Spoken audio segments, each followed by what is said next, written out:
సరిహద్దుల్లో యుద్ధం, ప్రపంచ దేశాల గుండెల్లో వణుకు. పశ్చిమాసియాలో నెలల తరబడి సాగుతున్న అమెరికా ఇరాన్ యుద్ధం కేవలం అక్కడ మాత్రమే మంటలు రేపడం లేదు. ఆ మంటల తాలూకు వేడి ఇప్పుడు వేల మైళ్ళ దూరంలో ఉన్న భారతదేశ ఆర్థిక వ్యవస్థను, ఇక్కడి సామాన్యుడి పొట్టను కొట్టేందుకు దూసుకొస్తుంది. అవును, వినడానికి షాకింగ్గా ఉన్నా ఇది అక్షరాల నిజం. పశ్చిమాసియా సంక్షోభం కారణంగా మన దేశంలో ఏకంగా 1 నుండి 1,20,00,000 మంది ఉద్యోగాలు, జీవనోపాధులు ప్రమాదంలో పడబోతున్నాయంటూ ఐపీఈ గ్లోబల్ సంస్థ తన తాజా పరిశోధన నివేదికలో ఒక సంచలన అణుబాంబు పేల్చింది. ఈ మహాముప్పు నుండి భారత్ను రక్షించే వ్యూహం ఏంటి? నిఘా వర్గాలు, ఆర్థిక నిపుణుల విశ్లేషణలు ఏం చెబుతున్నాయో ఇప్పుడు చూద్దాం.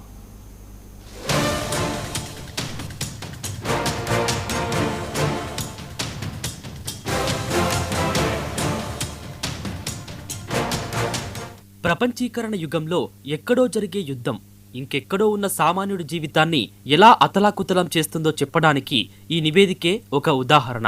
ఐపీఈ గ్లోబల్ విడుదల చేసిన తాజా నివేదిక ప్రకారం అమెరికా ఇరాన్ యుద్ధం వల్ల అంతర్జాతీయ సరఫరా గొలుసు పూర్తిగా దెబ్బతింది. చమురు ధరల హెచ్చుతగ్గులు, ఎగుమతులు దిగుమతులు నిలిచిపోవడంతో భారత్లోని పలు కీలక రంగాలు తీవ్ర ఒత్తిడిని ఎదుర్కొంటున్నాయి. దీనివల్ల దేశవ్యాప్తంగా సుమారు 1.2 కోట్ల మంది జీవనోపాధి అంచున నిలబడే ప్రమాదకర పరిస్థితి తలెత్తింది.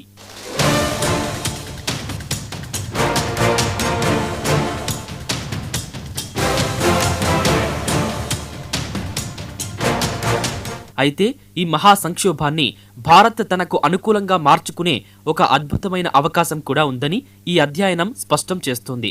సంప్రదాయ ఇంధనాలపై ఆధారపడటం తగ్గించి హరిత ఆర్థిక వ్యవస్థ వైపు భారత్ వేగంగా అడుగులు వేయాల్సిన సమయం ఆసన్నమైంది. పునరుత్పాదక విద్యుత్, స్వచ్ఛ సాంకేతికత, సోలార్ మరియు గ్రీన్ హైడ్రోజన్ రంగాలపై పెట్టుబడులు పెంచితే ప్రస్తుత ముప్పును తప్పించుకోవడమే కాకుండా భవిష్యత్తులో లక్షలాది కొత్త ఉద్యోగావకాశాలను సృష్టించి ఆర్థిక స్థిరత్వాన్ని సాధించవచ్చని నిపుణులు సూచిస్తున్నారు.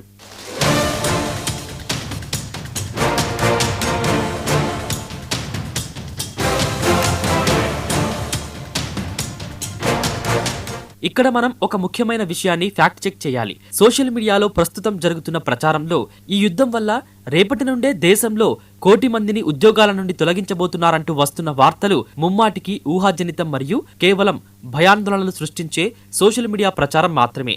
ఐపీఈ గ్లోబల్ నివేదిక కేవలం దీర్ఘకాలిక ఆర్థిక సవాళ్లపై ఒక హెచ్చరిక మాత్రమే చేసింది. ప్రస్తుతానికి కేంద్ర ప్రభుత్వం వద్ద PM Kusum, national green hydrogen mission, PLI పథకాలు లాంటి అద్భుతమైన పాలసీలు ఉన్నాయి. అయితే ఇవన్నీ విడివిడిగా కాకుండా ఒకదానితో ఒకటి సమన్వయంతో అమలైతే పశ్చిమాసియా సంక్షోభాన్ని సమర్థవంతంగా ఎదుర్కొని భారత్ ప్రపంచ ఆర్థిక శక్తిగా ఎదగడం ఖాయం.